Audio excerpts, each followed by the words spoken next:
Perkenalkan, nama saya Retno Cahapuraningsi. Saya di sini sebagai pemandu moderator kelompok saya. Perkenalkan, nama saya Dewi Tanjung. Perkenalkan, nama saya Delaisa. Perkenalkan, nama saya Olga Maharani. Perkenalkan, nama saya Indri Hanifa. Di sesi ini kami akan menjelaskan tentang instrumen dalam pemeriksaan imunitas. Jadi di sini saya akan menjelaskan tentang tensimeter dulu. Tensimeter adalah alat yang digunakan untuk mengukur tekanan darah seseorang dengan mendeteksi tekanan pada arteri melalui manset yang dipasang di lengan, berfungsi untuk mengukur tekanan darah sistol dan diastol. Pada imunitas untuk mendeteksi gangguan seperti hipertensi, preeklamsi, terus hipotensi dan pendarahan, terus serta postpartum dan shock, serta memastikan stabilitas kondisi setelah melahirkan. Jadi tensimeter ini di kelompok kami menyediakan dua contoh, yang ini manual dan ini yang digital. Sekarang kita coba yang digital ya. Jadi langkah pertama kita meminta pasien untuk meluruskan tangannya. Setelah itu kita pastikan bahwa tidak ada udara yang masuk. Selanjutnya pasang manset pada lengan atas pasien 2-3 cm di atas siku. Dengan perlahan-lahan, pastikan juga selang udara mengarah ke bawah sejajar dengan arteri brachialis. Kemudian tekan tombol start pada tensimeter digital. Sampaikan juga kepada pasien bahwa jangan berbicara atau bergerak saat mengukur tekanan darah. Setelah itu kita tunggu alat selesai dan kita membacakan hasilnya kepada pasien. Nah, nanti tensimeter digital akan menampilkan tekanan sistol, tekanan diastol, dan denyut nadi. Nah, setelah hasil keluar, catat hasilnya jika perlu untuk memantau tekanan darah secara berkala. Lalu simpan tensimeter di tempat yang kering dan bersih. Lanjut, ini adalah tensimeter manual. Langkah pertama, pastikan tidak ada udara. Kemudian, jarumnya berada tepat di angka 0. Kemudian, instruksi kepada pasien agar lengannya diluruskan dan pasang manset pada lengan atas pasien 2-3 cm di atas siku. Kita harus selalu memastikan bahwa manset merekat dengan baik. Selanjutnya, kita siapkan stetoskop dan kita letakkan di telinga kita. Kemudian kita harus pastikan bahwa stetoskop bisa berfungsi dengan baik. Setelah itu, raba arteri brachialis sampai terasa denyut nadinya dengan meletakkan 2 jari di lipatan siku. Kemudian pompa manset hingga tekanan darah cukup. Lalu, lepaskan perlahan sambil mendengarkan suara stetoskop. Setelah itu, catat angka tekanan sistol dan diastol saat suara pertama dan terakhir terdengar. Lalu, lepaskan manset dari tangan pasien, kemudian pastikan bahwa tidak ada udara, simpan tensimeter di tempat yang kering dan bersih. Jangan lupa juga sampaikan hasilnya kepada pasien. Nah, fungsi tensimeter sendiri untuk mengukur tekanan darah baik sistol maupun diastol seperti yang tadi sudah dicontohkan. Nah, untuk mendeteksi adanya gangguan seperti hipertensi atau hipotensi. Terus tujuannya untuk instruksi kerja alat ini digunakan sebagai pedoman bagi tensi dan penggunaan alat tensimeter agar pengguna alat sesuai dengan pedoman operasional sehingga pengukuran tekanan darah dapat dilakukan dengan akurat dan aman. Terus langkah-langkah pemakaiannya tadi seperti yang sudah dilakukan. Lanjut perawatan alatnya. Yang pertama, hindarkan dari suhu dan kelembapan yang terlalu tinggi baik dalam penggunaan atau penyimpanan. Dan yang kedua, hindarkan dari zat-zat kimia yang dapat merusak alat. Yang ketiga, hindarkan dari benda tajam. Yang keempat, jagalah agar manometer dari benturan benda keras. Yang kelima, simpan tensimeter dalam suhu ruangan yang sesuai untuk menjaga ketahanan tensimeter. Yang keenam, bersihkan kaca dan bagian-bagian tensimeter dari debu atau kotoran. Yang ketujuh, menggunakan kapas yang dibasahi dengan alkohol yang kelapan di dalam klep keluar terdapat filter lepas dan bersihkan. Jenis-jenisnya tadi sebenarnya itu ada 3, ada tensimeter digital, air raksa, dan yang manual, tapi tadi cuman kita jelaskan 2. Yang selanjutnya yaitu ada kasa. Kasa itu digunakan untuk membersihkan luka perineum, menyerap darah atau cairan, serta sebagai pembalut luka dalam perawatan ibu nifas.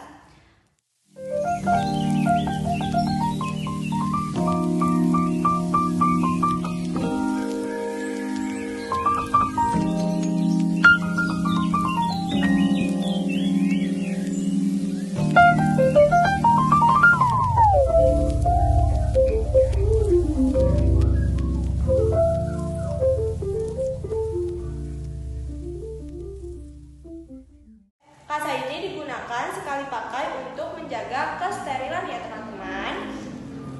Perawatannya yang pertama itu simpan dalam kemasan steril hingga saat digunakan. Jadi harus pakai kemasan seperti ini. Nah di dalamnya kan ada lagi nih kayak gini. Ini harus nanti memakai handscoon buat ngambil kasanya. Nanti pakai pinset atau korentang. Terus jangan menyentuh langsung dengan tangan dan hindari kontaminasi. Jadi memang harus pakai handscoon. Terus yang ketiga, jika kemasan rusak atau terbuka sebelum digunakan jangan dipakai lagi. Nah, terus lanjut ada alas bokong. Alas bokong ibu nifas saat pemeriksaan postpartum untuk menyerap cairan seperti darah, terus ada keringat atau ketuban sisa persalinan. Apa sih tujuannya?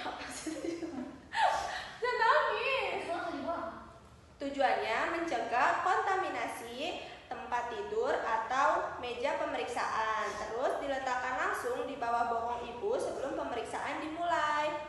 Setelah pemeriksaan selesai, perlak segera dibuang ke tempat sampah medis. Jadi ini cuma sekali pakai saja. Cara perawatannya, perlak ini tidak boleh dicuci atau digunakan ulang ya teman-teman. Seperti harus habis dipakai langsung dibuang. Terus yang kedua, buang ke tempat sampah medis setelah pemakaian, terutama jika terkena darah atau cairan tubuh.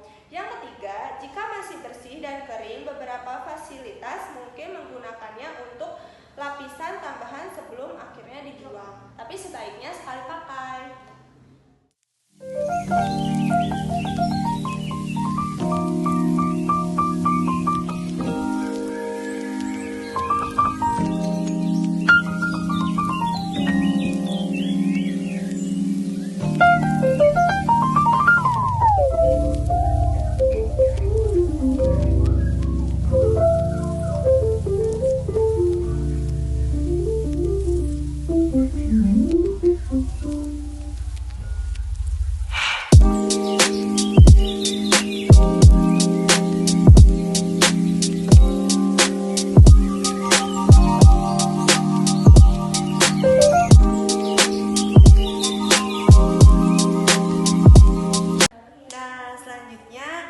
Meja perawat atau bed medis. Fungsinya meja panjang yang digunakan untuk memeriksa pasien dan melakukan observasi sederhana. Ini dilengkapi dengan tangga untuk memudahkan pasien ke atasnya. Tujuannya, instruksi kerja alat ini dibuat sebagai pedoman bagi teknisi dan pengguna alat dalam menggunakan bed dengan benar. Tujuan instruksi alat kerja ini dibuat sebagai pedoman bagi teknisi dan pengguna alat dalam menggunakan bed dengan benar dan aman untuk memastikan pengoperasian yang efektif dan menjaga kualitas alat tetap optimal. Instruksi penggunaan alat penopang tubuh ibu saat melakukan pemeriksaan. Dibersihkan setelah digunakan dengan kain bersih, lembab, lalu semprotkan hand scrub dan keringkan. Nah, meja ini ada jenis-jenisnya. Ada meja observasi, meja makan pasien, dan ada kursi pemeriksaan. Lalu selanjutnya di sini ada nila, lingkar lengan atas, digunakan untuk mengukur status gizi ibu nifas. Lalu lingkarkan pita lila pada lengan atas ibu antara bahu dan siku. Pastikan tidak terlalu ketat atau longgar. Lalu baca hasilnya. Ini kan itu video. Yang pertama, kita harus memastikan lengan ibu nifas digulung. Ibu, izin ya. Saya gulung bajunya.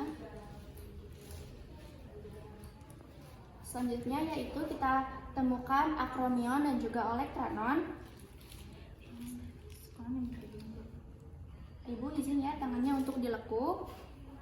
Lalu kita cari angka 0 di akromion dan juga kita cari olektranonnya juga.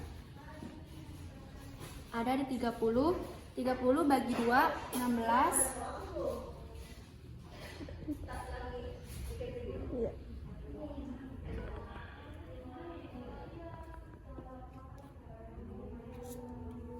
Lalu kita ukur lagi. Nah, hasilnya itu ada di 19. Berapa sih normalnya? 23,5. Lalu normalnya indeks massa tubuh itu ada di 23,5. Nah, untuk cara perawatan lila ini, bersihkan dengan kain lembut dan simpan dengan cara digulung bukan dilipat agar tidak rusak.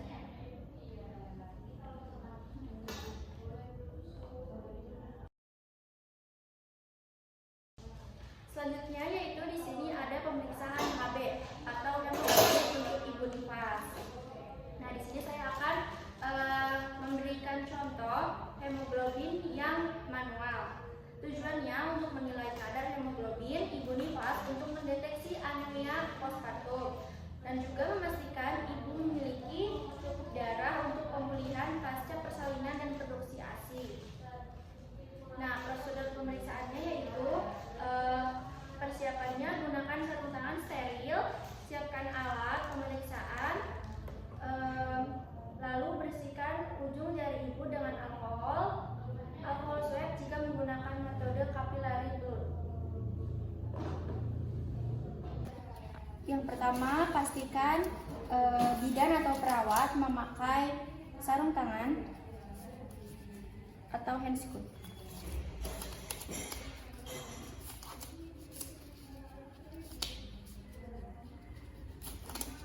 Lalu kita masukkan HCl ke dalam tabung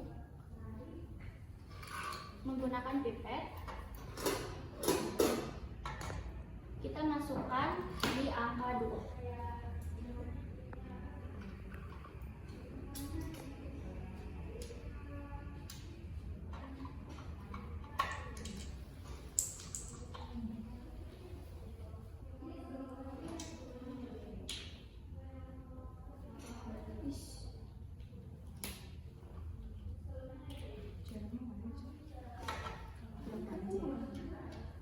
Lalu tangan pasien kita pastikan aplikasikan alkohol swab.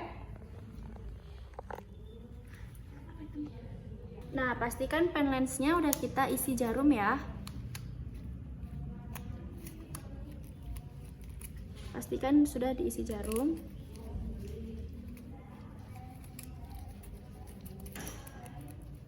Lalu kita tarik dan siap untuk ditusukkan ke jari pasien. Nah, sudah.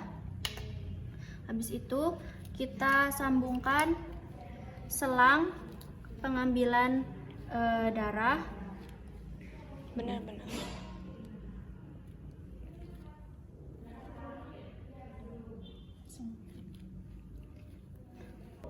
Pengambilan darahnya itu melalui bawah dan kita tekan selangnya. Setelah itu kita masukkan ke dalam tabungnya. Dan kita copot selang yang penyambungnya tadi. Setelah itu, karena ini masuk, kita harus menggunakan suntik pendorong agar darahnya bisa masuk sepenuhnya ke dalam. dan untuk mengambil sisa yang tertinggal. Lalu kita aduk menggunakan pengaduk dari alatnya, dilakukan secara perlahan dan sampai tercampur semua. Jika masih gelap dan tidak sesuai dengan warna yang ada di sini, kita bisa menambahkan Aquades. Setelah sudah sesuai warnanya dengan yang ada di sini, kita bisa melihat hasil dari hemoglobin ibu nifas. Nah, lanjutnya. Lalu untuk cara perawatan dari hemoglobin manual ini harus dikontaminasi klorin dan dicuci bersih menggunakan air sabun dan juga air bersih. Selanjutnya jangan lupa dikeringkan dan simpan dengan baik, jangan dalam sinar matahari. Jangan terkena cuaca ekstrim atau cuaca lemah.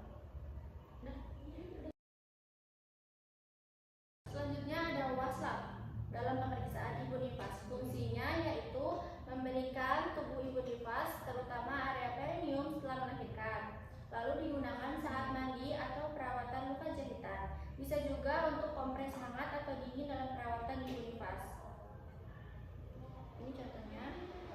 Dan cara penggunaannya, pastikan waslab bersih dan steril, terutama jika digunakan untuk area luka jahitan. Basahi dengan air hangat atau larutan antiseptik sesuai kebutuhan.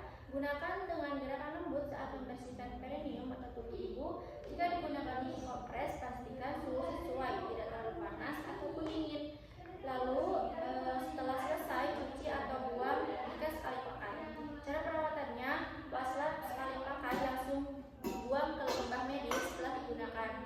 Lalu waslab kain bisa dipakai ulang, direndam dalam larutan klorin 0,5% selama 10 menit untuk dekontaminasi. Yang kedua, cuci dengan sabun antiseptik dan air hangat, bilas hingga bersih. Lalu keringkan di tempat bersih dan terbuka.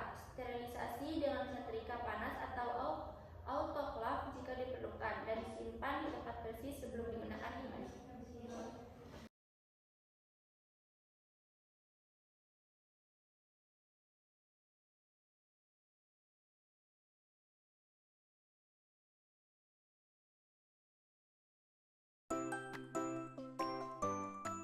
Ada stetoskop. Nah, stetoskop ini ada macam-macamnya. Yang pertama ada stetoskop akustik, lalu stetoskop elektronik, stetoskop kardiologi, stetoskop fetal, dan stetoskop pediatrik.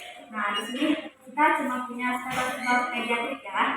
Nah, di mana stetoskop ini adalah alat medis yang digunakan untuk mendengarkan suara dalam tubuh seperti detak jantung, pernapasan, dan suara usus, serta membantu dalam mendiagnosis kondisi medis. Nah, manfaatnya pada ibu nifas ini untuk mengevaluasi kondisi jantung dan paru-paru pada ibu, serta mendeteksi adanya komplikasi seperti infeksi ataupun gangguan pernapasan pada pasca persalinan. Nah, instruksi kerja ini digunakan sebagai pedoman bagi teknisi dan pengguna alat stetoskop pada pemeriksaan ibu nifas, sehingga dapat membantu dalam mendeteksi adanya kelainan ataupun komplikasi pasca persalinan melalui auskultasi dengan optimal dan akurat. Lalu penggunaan alat ini bisa yang pertama, pastikan stetoskop ini dalam kondisi bersih serta berfungsi dengan baik dan tidak ada kerusakan. Nah, yang kedua ini, pastikan earpiece terpasang dengan benar di telinga. Lalu, letakkan membran stetoskop ini di area tubuh pasien yang ingin diperiksa. Nah, tekan dengan lembut agar suara terdengar lebih jelas. Jangan menekan terlalu keras karena ini bisa mengganggu hasil pada pemeriksaan. Dan jangan lupa kita ini harus melihat dan mengecek ataukah ini berfungsi atau tidak. Nah, ini sudah berfungsi ya. Lalu kita periksa ke pasien.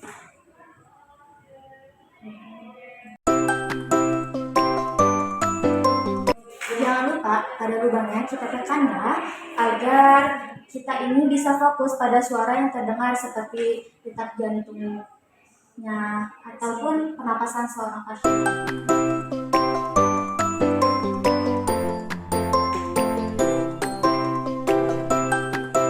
Lalu setelah digunakan, pastikan ini untuk dibersihkan stetoskopnya, dan ini kita harus menyimpannya di tempat yang bersih serta kering agar stetoskop ini tetap awet dan tetap dalam keadaan yang baik.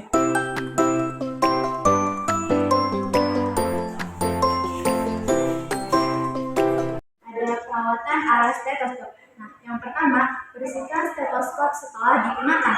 Lalu yang kedua, gunakan kain lembut yang telah dibasahi dengan larutan sabun. Yang ketiga, ringan untuk membersihkan tabung stetoskop. Nah, yang keempat, gunakan kapas yang dibasahi alkohol untuk membersihkan tabungnya stetoskop. Lalu, yang berikutnya ini, gunakan larutan alkohol isopropil sekitar 70% untuk mendesinfekasikan stetoskop. Berikutnya, pastikan stetoskop ini kering sepenuhnya sebelum disimpan pada tempatnya. Lalu, simpan stetoskop ini dalam kotak pada asal mulanya. Nah, simpan stetoskop ini harus di tempat yang sejuk dan kering seperti lemari, laci, ataupun loker. Nah, hindarkan stetoskop ini dari panas, dingin, lalu pelarut serta minyak yang ekstrim. Dan yang terakhir ini, hindarkan stetoskop dari sinar matahari yang langsung. Selanjutnya ada pengen. Nah, pengen ini merupakan senter kecil yang digunakan untuk memeriksa respon pupil terhadap cahaya serta mengevaluasi kondisi lubang mulut, tenggorokan, ataupun area kecil lainnya seperti telinga, hidung, mulut, dan mata. Nah, manfaatnya pada imunitas ini untuk mendeteksi adanya kemerahan ataupun pembengkakan yang mengindikasikan adanya infeksi pada seorang imunitas. Nah, instruksi alat kerja ini dibuat sebagai pedoman bagi teknisi dan pengguna alat dalam menggunakan penlight dengan benar dan aman untuk memastikan pengoperasian yang efektif serta menjaga kualitas penlight ini agar alat ini tetap optimal. Pemeriksaan menggunakan penlight ini kita bisa melakukan pemeriksaan pada area mata. Nah, di area mata ini pasien itu tidak melihat langsung ke penlight, tetapi seorang pasien ini melihat atau menatap ke seorang bidan.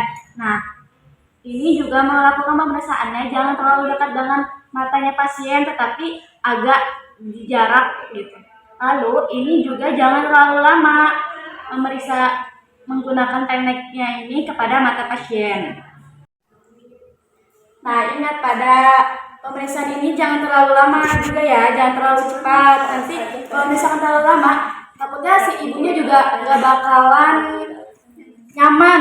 Lalu si ibunya juga kayak bakalan silo gitu kalau kelamaan. Nah, pada instruksi penggunaan alatnya ini karena punya kami ini pakai tombol, lalu jadi penggunaan alatnya ini tekan bagian pada tombol penlight ini untuk menyalakan lampu LED-nya.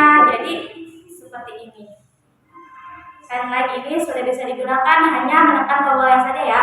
Nah, ini tuh penlight yang di charger. Jadi kalau itu bisa tombol bagian ininya dibuka, lalu ini kita bisa langsung di charger ya.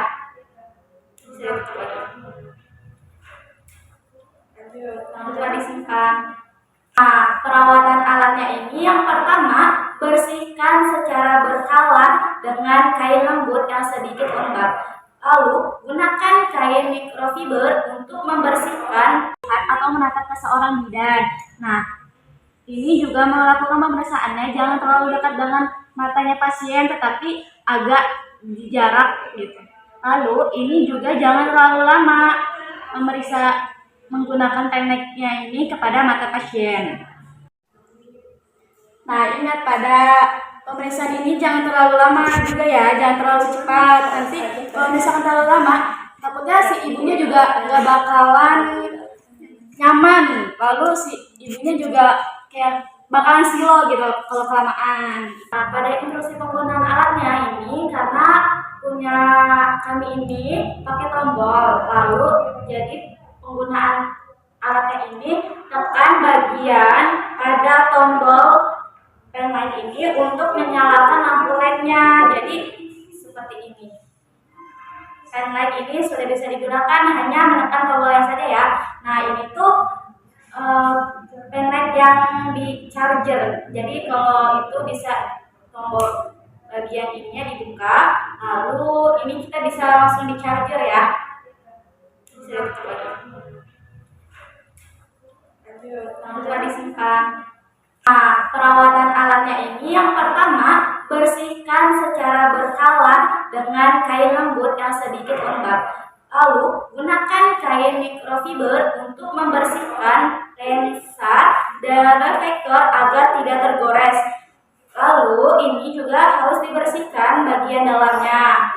Nah, yang keempat ini, kompartemen baterai dalam kotoran atau korosi yang dapat mengganggu koneksi listriknya.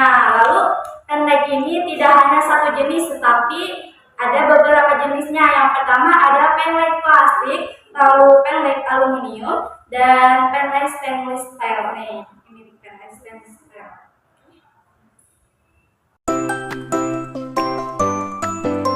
Alat selanjutnya ada timbangan. Nah, ini timbangan kita hanya memiliki dua macam saja ya, tetapi ada timbangan digital juga nih, tapi kita nggak punya di sini. Di sini hanya ada timbangan manual. Nah, ini timbangan manual hanya untuk berat badan saja. Lalu ini bisa timbangan berat badan dan bisa untuk mengukur tinggi badannya.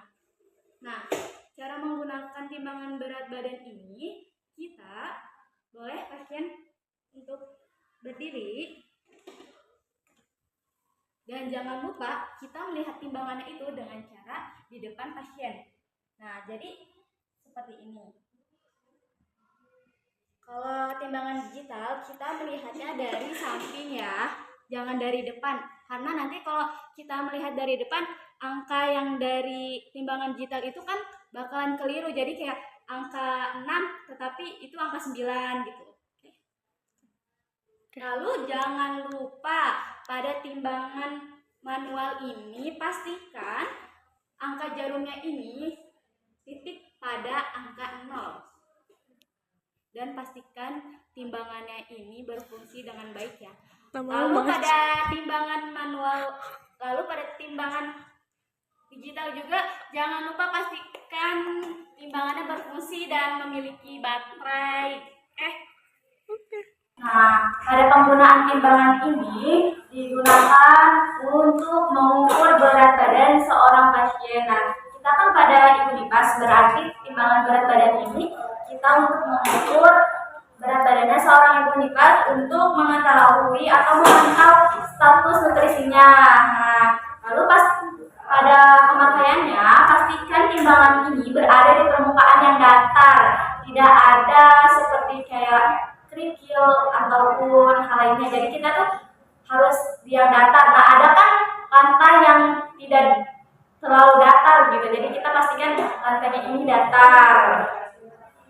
Lalu kita meminta seorang ibu ini berdiri dengan tegak di atas timbangannya tanpa alas kaki, ataupun jika pasien memegang barang, pastikan barangnya itu kita pegang terlebih dahulu ataupun barangnya ditaruh terlebih dahulu agar tidak mengganggu pada berat badan seorang pasiennya ini. Jadi tuh kayak misalnya si pasiennya megang handphone nih, nah handphonenya itu hindari. Jadi seorang pasien ini harus benar-benar tidak ada beban selain berat badannya. Nah, perawatannya ini bersihkan permukaannya secara rutin dengan kain lembut dan disinfektan ringan. Lalu jangan membebani timbangan melebihi kapasitasnya. Nah, maksimalnya ini agar tetap selalu akurat timbangannya. Jadi tuh timbangan ini tidak boleh digunakan lebih dari maksimalnya. Lalu lakukan kalibrasi secara berkala. Nah, selanjutnya ada larutan klorin, di mana larutan klorin ini digunakan sebagai alat disinfektan untuk merendam alat-alat medis yang telah digunakan sebelum proses sterilisasi yang lebih lanjutnya lagi. Nah, bisa juga digunakan untuk membersihkan permukaan alat ataupun ruangan di fasilitas kesehatan. Lalu ini tidak digunakan langsung pada tubuh seorang ibu nifas, karena ini bersifat iritian. Nah, cara perawatannya ini simpan dalam wadah tertutup dan jauh dari sinar matahari langsung. Lalu buat larutan baru setiap 24 jam karena efektivitasnya ini akan bisa menurun. Dan gunakan sarung tangan saat menangani larutan klorin ini agar kita bisa mencegah iritasi pada kulit. Nah, ini penting dalam menjaga kebersihan dan mencegah infeksi pada seorang ibu nifas. Jadi kita tuh harus pakai sarung tangan ya kalau memegang larutan klorin ini. Oke, jadi ada dekok. Nah, dekok ini berfungsi bisa untuk menempatkan pasang yang steril dan bisa juga untuk membuang setelah memakai alkohol swab, lalu rasa yang dipakai dalam pemeriksaan ibu nifas. Setelah itu juga bisa untuk pembuangan handscoon yang sekali pakai. Bisa kita masuk taruh di sini dulu. Nah, selanjutnya ada cara penggunaannya. Pastikan dekok dalam kondisi steril sebelum digunakan ya. Letakkan tisu steril atau alat medis di dalamnya. Lalu setelah digunakan, buang pasta bekas atau cairan tubuh sesuai prosedur limbah medis. Cara perawatannya yang pertama itu bisa kita lakukan dengan dekontaminasi. Nah, di mana kita dekontaminasi ini di larutan klorin selama 10 menit, lalu cuci bilas. Setelah itu kita bisa menggunakan sterilisasi di autoclave selama 15 menit di suhu 121 Celcius. Setelah itu dikeringkan, lalu didinginkan. Setelah didinginkan, kita taruh di tempat yang terjaga dan terhindar dari infeksi-infeksi. Selanjutnya ada korentang. Nah, korentang ini kita pastikan sebelum digunakan itu steril ya. Nah, korentang ini berfungsi untuk mengambil seperti kasa steril, lalu seperti handscoon steril. Nah, selain itu korentang ini juga berfungsi saat kita melakukan dekontaminasi. Nah, di situ tuh setelah sterilisasi lalu kita mengambil alat-alat yang habis direbus atau dikukus menggunakan korentang ini agar tetap steril. Cara menggunakannya bisa langsung saja tangan kita langsung bisa dicapit.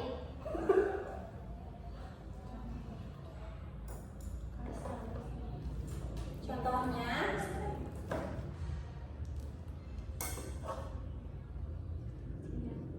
seperti ini ya. Lalu kemudian ditaruh ke bak instrumen. Jangan lupa untuk dijepit lagi dan dimasukkan ke tempatnya. Nah, untuk cara perawatannya juga menggunakan dekontaminasi, yaitu yang pertama itu larutan klorin, lalu cuci bilas, setelah itu disterilisasi selama 10-15 menit, lalu dikeringkan dan didinginkan.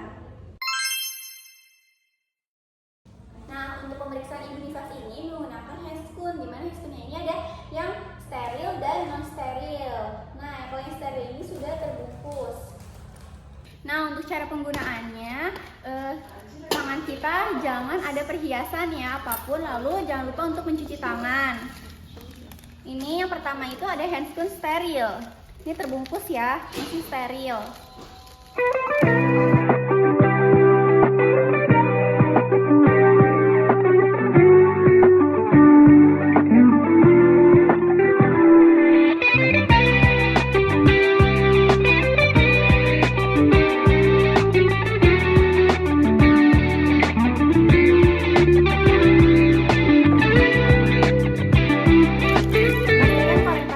tetap steril ya.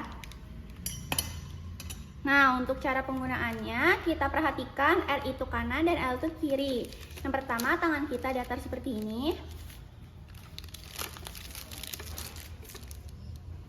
Lalu dimasukkan, tangan kiri ini bisa membantu ya, asalkan tidak mengenakan dalamnya.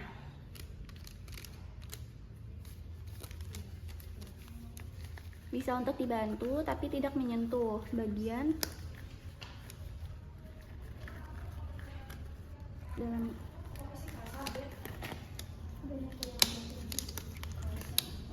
Nah, tangan kanan ini bisa membantu untuk pemasangan yang tangan kiri.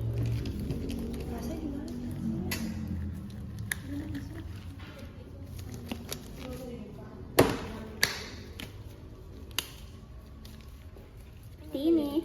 Nah, untuk cara pelepasannya pertama digulung satu dulu, lalu baru gulung yang tangannya. Nah, handscreen steril ini bisa kita sterilisasi lagi dan masukkan ke bak instrumen ya, untuk disterilisasi. Handscreen steril ini bisa kita lakukan dekontaminasi juga, direndam di air klorin, lalu cuci bilas. Setelah itu kita kukus ya, jangan direbus. Dikukus selama 10-15 menit, lalu keringkan. Habis dikeringkan, kita taruh di bak instrumen yang steril juga. Nah, jangan lupa untuk selalu tertutup ya, jangan sampai terbuka karena ini steril. Handscreen steril ini digunakan saat kita melakukan pemeriksaan dalam ya, seperti kita mengelap bagian perineum ibu, lalu mengecek bagian jahitan ibu, harus menggunakan yang steril ya, karena kita ke bagian kemaluan ibu. Selanjutnya ada handscreen non steril ya. Nah, handscreen non steril ini digunakan hanya sekali pakai saja. Cara pakainya,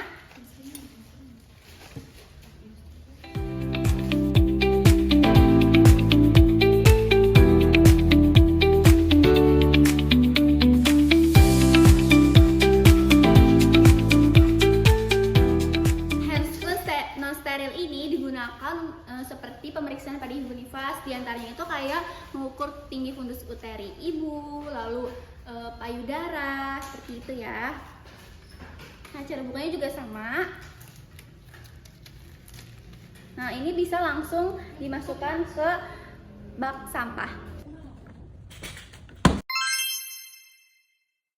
Selanjutnya ada alat pengukur atau metlin. Nah, alat pengukur atau metlin ini digunakan pada ibu nifas untuk mengukur tinggi fundus uteri ya. Cara penggunaannya, ketika sudah memakai handscreen, kita langsung saja ya untuk cara penggunaannya. Cara penggunaannya, kita tentukan dulu tinggi fundus uteri ibu pada masa nifas nih. Nah, biasanya kalau setelah uri uterus 6 jam itu berada di 12,5 cm. Nah, lalu 1 minggu itu biasanya 7,5 cm, lalu untuk 2 minggu itu biasanya 3-4 cm, lalu untuk 6 minggu itu biasanya sudah kecil, ada di 1-2 cm. Kita langsung aja ya, karena sudah sampai sini. Nah, cara menggunakan jangan tepat dari angka 0, dari simfisis pubis sampai ke pusat.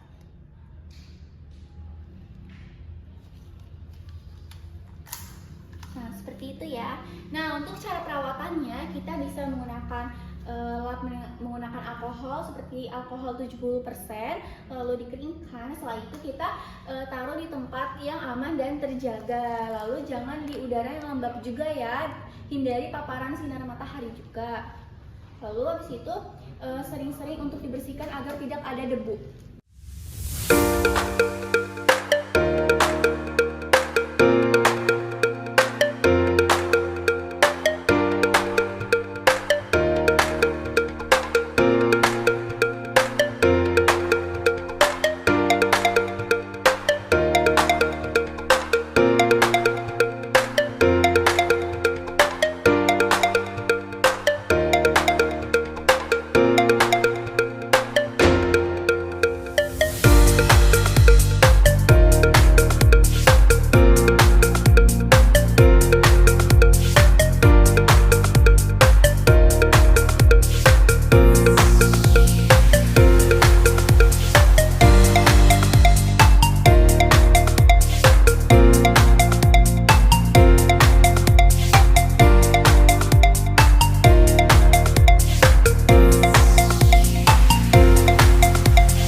saya akan lanjutkan instrumen yang akan digunakan dalam ibu nifas. Nah, itu ada termometer nih. Jadi, termometer adalah alat medis yang digunakan untuk mengukur suhu tubuh seseorang nih, berarti seorang ibu nifas. Nah, pada ibu nifas, untuk memantau suhu tubuh guna mendeteksi adanya infeksi seperti endometritis atau komplikasi pasca persalinan lainnya, serta memastikan proses pemulihan berjalan dengan baik. Nah, tujuan instruksi kerja alat ini digunakan sebagai pedoman bagi teknisi dan pengguna alat termometer agar dalam menggunakan alat tersebut sesuai dengan pedoman operasional pengoperasian alat. Nah, jadi termometer ini terbagi menjadi 3 nih. Nah, jenis termometer yang bisa digunakan itu untuk pada ibu nifas itu bisa termometer digital, terus kemudian ada air raksa, dan terakhir itu ada termometer infrared. Nah, dimulai dari termometer air raksa terlebih dahulu ya. Nah, untuk termometer air raksa tersebut itu adalah fungsinya untuk mengukur suhu tubuh ibu nifas dengan akurasi tinggi. Nah, ini dapat digunakan di ketiak, terus juga mulut dan juga rektum. Tapi rektal ini jarang digunakan pada ibu nifas ya. Nah, cara penggunaannya itu dari termometer air raksa itu, pertama harus dipastikan bahwa termometer ini dapat digunakan dengan baik. Terus juga pastikan juga kalau misalnya ini tuh tidak ada retak atau pecah pada air raksa tersebut. Nah, jika termometer air raksa ini dia itu suhunya itu masih berada di atas 35,5 derajat Celcius, misalnya di 36,5 derajat Celcius. Nah, itu harus diturunkan sampai di angka 35,5 derajat Celcius, itu dengan cara Refleksikan seperti ini gitu sampai dia mengarah pada 35,5. Pada bagian atasnya ya, jadi ia tidak menyentuh bagian si bawahnya ini gitu. Dan sebelum ke pasien, pastikan dia sudah menggunakan alkohol swab. Ibu mohon maaf ya Ibu ya, ini saya akan menggunakan termometer air raksa ini untuk di bagian ketiak Ibu karena untuk mengukur suhu tubuh Ibu. Apakah Ibu bersedia? Bersedia Ibu. Sebelum memakai kepada pasien, pastikan aksila pasien ini dalam keadaan kering. Jadi bisa menggunakan tisu terlebih dahulu. Maaf ya Ibu ya, dia pembicaraan lebih efektif. Pastikan ujung ini itu nempel pada pertengahan aksilanya pasien tersebut.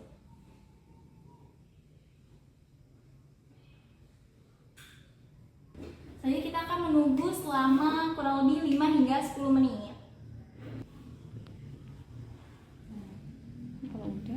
Nah, jika sudah dilakukan pemeriksaan pada pasien, lihatlah hasilnya dari skala termometer ini itu berapa. Lalu kemudian catat ya.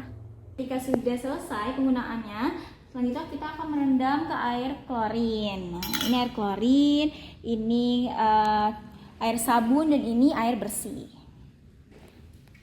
Nah, ini di dalam air klorin ini kita rendam selama 10 menit. Cara perawatannya, yang tadi sudah didekontaminasi terlebih dahulu dengan air klorin dengan larutan 0,5%, kemudian dicuci bilas menggunakan air sabun dan juga air bersih. Nah, untuk dekontaminasinya itu selama 10 menit. Nah, ketika sudah dalam pemrosesan tersebut, kemudian dikeringkan gitu menggunakan kain yang lembut atau juga bisa menggunakan tisu yang lembut gitu ya. Jadi jangan menggunakan bahan-bahan yang kasar. Lalu kemudian juga disimpan nih di tempatnya kembali, tempat yang keras dan aman untuk mencegah terjadinya pecah pada si termometer air raksa tersebut gitu. Nah, jika pecah, jangan langsung menyentuh si air raksa tersebut. Segera buang sesuai dengan prosedur limbah berbahaya. Jauhkan dari tempat-tempat yang mungkin bisa terjadinya pecah gitu. Terus jauhkan dari tempat-tempat yang ekstrim seperti cuaca panas atau yang tempatnya lembab-lembab itu dijauhkan.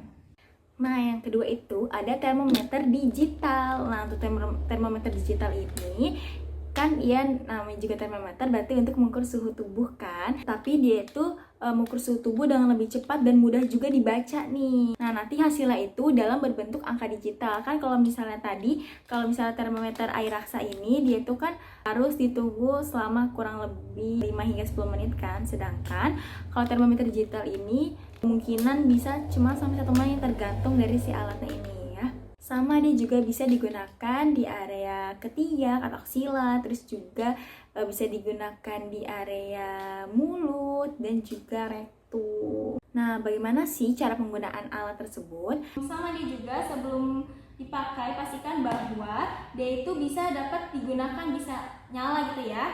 Karena kadang ketika baterai sudah lama disimpan kadang juga sudah bisa cepat habis gitu.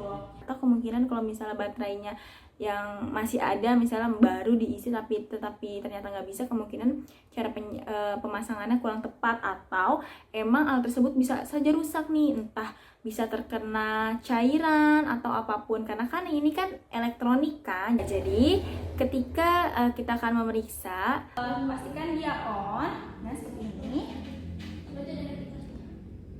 Nah, ketika sebelum digunakan ke pasien juga sama, dia dilap dulu menggunakan alkohol swab. Nah, ketika sudah, letakkan di area ketiak pasien sama seperti sebelumnya. pastikan juga si ujung ininya itu tepat ya di berada pertengahan si aksilanya. Jadi harus tepat, bukan cuma sekedar misalnya nih ketiak nih, cuma di ujung sini aja gitu. Jangan, berarti dia harus masuk, benar-benar harus mengendap di area aksilanya itu. Karena kan kalau misalnya misalnya nggak tepat gitu ya, nanti dia pemeriksaannya juga nggak efektif gitu, nggak efisien. Nah, terus sudah sampai di area ketiak, dia itu nanti ketika sudah selesai akan bunyi nih kayak Pipit gitu. Nanti kalau misalnya sudah berbunyi berarti nanti sudah selesai. Nanti kita lihat hasilnya berapa dan baru kita catat maupun tanda tangan. Nah, ketika sudah dicatat, sudah tercatat, terus kemudian kita matikan lagi, kita off-kan alat tersebut ya. Ini harus off gitu. Nah, cara perawatan alatnya juga sama. Setelah selesai digunakan, dia menggunakan alkohol swab, dibuang ke bag.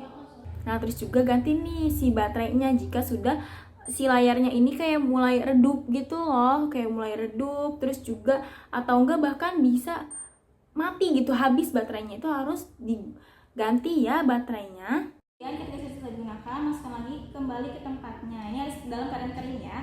Pastikan juga kita menyimpannya di tempat yang kering dan hindari dari suhu-suhu ekstrim. Tempatkanlah dia di tempat yang tidak terkena cairan atau air gitu, yang dapat bisa merusak komponen elektronik tersebut. Khawatir walaupun dia sudah tertutup menggunakan tempatnya, tapi kan ini kan masih ada ruang gitu ya buat airnya tersebut tuh masuk gitu. Nah, yang ketiga, yang terakhir itu ada termometer infrared. Nah, jadi fungsinya itu adalah sama untuk mengukur suhu tubuh ibu nifas tanpa kontak langsung. Kan kalau tadi kan menempel kan, kalau ini tanpa kontak. Terus kemudian ini cocok nih digunakan untuk pemeriksaan cepat di klinik atau rumah sakit. Biasanya waktu pas zaman COVID kita menggunakan ini ya teman-teman semua. Nah, cara penggunaannya juga sama. Pastikan bahwa alat ini itu dapat berfungsi dengan baik atau bisa digunakan gitu. Karena kan ini menggunakan baterai kan. Ini menggunakan baterai. Ini harus terisi nih baterainya gitu ya kan. Kalau misalnya mau digunakan, pastikan juga si lensanya ini bersih ya, karena kalau misalnya dia kotor atau adanya debu di sini, nanti dia akan memengaruhi pada saat pemeriksaannya nih, pada saat melakukannya gitu. Jadi nanti pemeriksaannya itu enggak akurasi gitu. Nah, jadi arahkan termometer ke arah dahi, itu sekitar jaraknya adalah 2 hingga 5 cm ya. Nah, nanti dia akan keluar sendiri hasilnya di sini gitu. Nah, ketika sudah digunakan, tekan kembali lagi nih untuk menonaktifkan layar tersebut. Nah, untuk perawatan alat tersebut, kita membersihkan si lensa tersebut nih menggunakan alkohol. Karena bisa sebenarnya menggunakan alkohol swab, tapi kan ini karena terlalu kecil ya, bisa menggunakan cotton bud yang sudah dipakai alkohol. Jadi seperti ini dimasukkan. Karena kalau misalnya menggunakan alkohol swab itu rada susah sih. Sebenarnya bisa, cuman harus dibantu dorong juga gitu. Kayak gini lah, dibersihkan menggunakan alkohol ya, intinya harus sampai benar-benar bersih. Nah, jadi kesimpulan dari ketiga termometer ini, untuk Airaxa ini dia akurat dan juga ia tidak butuh baterai ya, tapi dia itu lama karena kan menunggu hingga 5 hingga 10 menit. Biasanya ketika menggunakan termometer Airaxa ini kan karena lama ya, biasanya sambil dibarengi dengan melakukan pemeriksaan fisik lainnya, misalnya seperti tekanan darah gitu. biar tidak memakan waktu yang banyak. Terus juga termometer ini tuh mudah pecah dan dia juga mengandung zat-zat yang berbahaya kan, ada air raksa. Seperti itu kalau untuk termometer air raksa.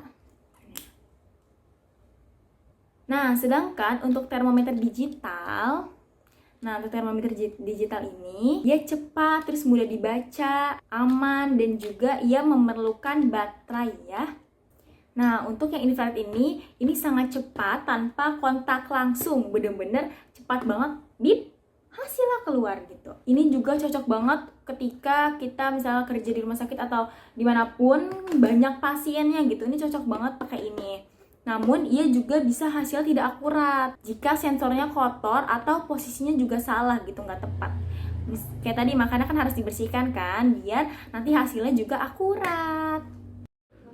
Selanjutnya yang kedua itu ada pemeriksaan HB atau hemoglobin. Nah, ini itu tujuannya itu untuk menilai kadar hemoglobin ibu nifas untuk mendeteksi anemia postpartum. Dan dia juga memastikan bahwa ibu memiliki cukup darah untuk pemulihan pasca persalinan dan juga memproduksi ASI. Oke, ini adalah berikut alat-alatnya. Nah, ini juga kita harus memastikan bahwa sudah terisi baterai. Kita masukin cardnya.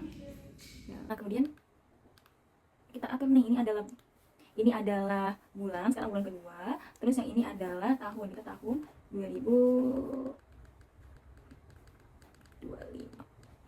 Nah, ini sudah. Lalu ini adalah jam, kita sekarang melihat jam berapa, misalnya jam 3.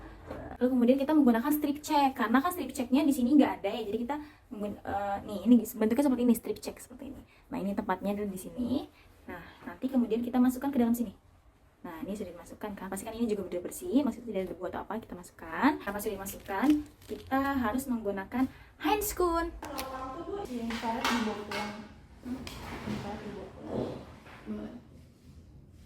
Pastikan si pen lensa ini sudah terisi dengan jarumnya ya. Nah, ketika sudah dipasang, kemudian yang ujung ininya itu harus dibuka karena di sini berisi jarum. Kemudian tutup kembali dan pastikan kalau misalnya dia bisa digunakan. Kemudian diatur juga nih ukuran jarinya ya. Ini ada 1, 2, 3, 4, 5, 6 sampai 6. Misal kita pakai 3 aja yang biasanya dipakai. Jadi kalau misalnya udah bisa digunakan. Oke ya. Nah, itu sudah digunakan. Menggunakan alkohol swab untuk memasukkan kepada jari ibunya. Maaf ibu, boleh. Nah, ini asal dialasi. Sudah. Kemudian ini kan tadi sudah digunakan, sudah diamin. Terus di area yang menggelembungnya itu sudah detek. Nah, sudah dilapisi pakai tisu. Kemudian ketika sudah, ini mohon maaf ini boleh dibantu Bu bagi kemarin. Nah, ini dikonis diambil sedikit aja. Tidak kayak gini ya, kayak seperti pen. Nah, seharusnya sini tuh sudah ada strip checknya ya. Di sini nih darahnya sedikit aja. Kemungkinan diambil darahnya cuman separuhnya. Nah, nanti dia akan keluar nih hasilnya. Nah, ini untuk yang tadi pipetnya itu harus dibuang ya teman-teman, nggak boleh dipakai kembali. Nah, ini ketika sudah keluar hasilnya, barulah bilang ke si ibunya. Ketika misalnya kekurangan HB-nya rendah atau terlalu tinggi, itu beri edukasi kepada si ibunya. Nah, ketika tadi si jarumnya sudah dikeluarkan, itu kita harus menggunakan handscoon ya tetap ya. Nah, itu kemudian ia dibuang ke safety box gitu teman-teman. Nah, ketika sudah menggunakan alatnya, pastikan untuk baterainya ini dilepas kembali gitu. Biar juga si alatnya ini bertahan lama gitu, tidak mudah rusak. Itu ya. Terus kita kembalikan ke tempatnya lagi. Nah, kembalikan ke tempatnya karena ini kan elektrik atau digital ya. Jadi dia mudah rusak gitu kalau misalnya terkena kayak cairan atau air dan lain-lain sebagainya. Jadi seperti itu. Cara perawatannya itu pertama pembersihan nih. Jika lubang stripnya ini pada alat tersebut itu berdebu atau lembab, ini kan dapat mengganggu nih alat pada saat pengukuran. Nah, makanya alat perlu dibersihkan dengan hati-hati. Jika alat harus dibersihkan, bersihkanlah dengan kain lembut yang sedikit lembab. Jangan menggunakan kain kasar atau desinfektan karena ia dapat merusak layar LCD-nya. Kemudian, perhatikan nih, pastikan bahwa alat dimatikan sebelum membersihkan. Nah, cara membersihkannya itu lubang strip si pen mengeras air jika berlebihan. Nah, geser ke atas penutup lubang dengan satu tangan dan lap dalam kain lembab. Nah, bersihkan setiap serpihan, kotoran atau noda, dan kemudian geser penutup ke bawah. Nah, setelah dibersihkan, lakukan tes dengan larutan kontrol untuk memastikan bahwa meter beroperasi dengan benar. Nah, untuk alatnya ini lindungi lubang strip test pada alat dari debu. Terus jangan menyimpan alat ini di tempat yang basah karena dapat merusakkan, karena kan elektronik gitu ya. Terus simpan alat pada suhu antara 10 hingga 40 derajat Celcius. Jika baterai terpasang pada alat harus disimpan pada kondisi yang kelembapannya rendah.